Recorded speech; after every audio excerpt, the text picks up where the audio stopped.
নমস্কার, আমার আরও একটি ব্লগে আপনাদের স্বাগত। আজকে আমি আপনাদের সাথে শেয়ার করব আমার সিমলা ট্যুরের সিমলা কালীবাড়ি বা সিমলা কালী মন্দিরের কিছু দৃশ্য। সিমলা কালীবাড়ি কিন্তু সিমলা শহরের মধ্যেই অবস্থিত। এইটা অনেকটাই সিমলা শহর থেকে অনেকটা কিছুটা উপরে হেঁটে আপনাদের উঠতে হবে। এটা হলো সিমলা কালীবাড়ি কালী মন্দির থেকে পুরো সিমলা শহরটা। ভীষণ শান্তশিষ্ট একটা জায়গা, সেখানে কোনো কোলাহল নেই, শুধু ঘন্টার আওয়াজ ছাড়া আদারওয়াইজ আর কোনো আওয়াজই কিন্তু সেখানে নেই।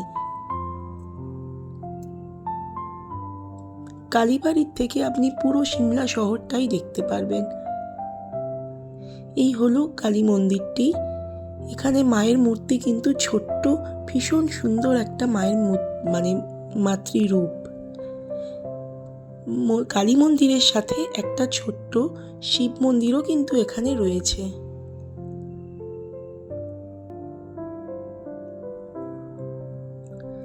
ভেতরে ফটো তোলা নিষেধ, তাই আমি ভেতরের ফটো বা ভিডিও কিছুই আপনাদের সাথে শেয়ার করতে পারিনি। আমি জাস্ট বাইরে থেকেই ভিডিওটা করেছি, তাও আমি চেষ্টা করেছি কিছুটা অন্তত দেখানোর।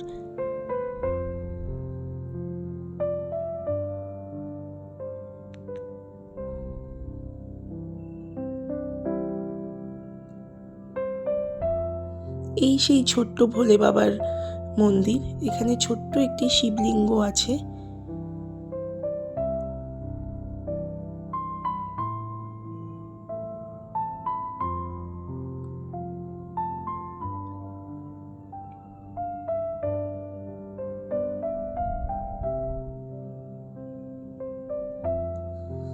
এই যে কালী মায়ের মূর্তি, আমি আপনাদের সাথে যতটুকু পারলাম শেয়ার করলাম, আপনারাও দর্শন করুন।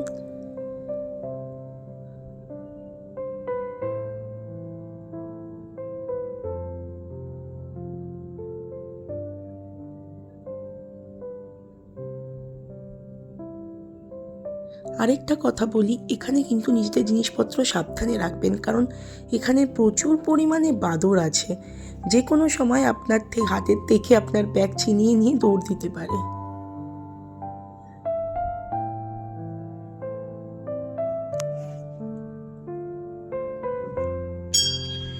এই যে সিমলা কালীবাড়ি, এখানে মূর্তিটা এত সুন্দর, ছোট্ট একটা কালীমা, ভীষণ সুন্দর মূর্তি এখানে। আর চারিদিকের পরিবেশটা অসাধারণ, এত ভালো লাগছে চারিদিকে সবকিছু, শান্ত শিষ্ট, শুধু জাস্ট ঘন্টার আওয়াজ, এছাড়া আর আদার্স কোনো আওয়াজ সেরকম কিচ্ছু কিন্তু নেই। দারুণ সুন্দর, দারুণ পরিবেশ। অবশ্য যারা সিমলা আসে তারা সবাই ভিজিট করে, সিমলা কালীবাড়ি নাম করা সবাই জানে।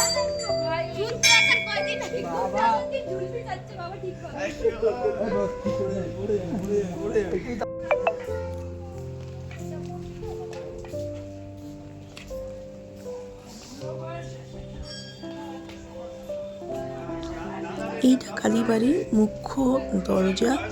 এখানেই পাশে জুতো রাখার জায়গা আছে, আপনারা সেখানেই জুতো রাখতে পারেন।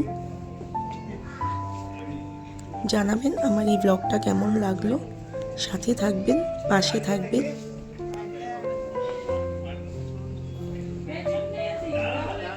আর সিমলা গেলে অবশ্যই সিমলা কালীবাড়িতে কালী মায়ের দর্শন করবেন।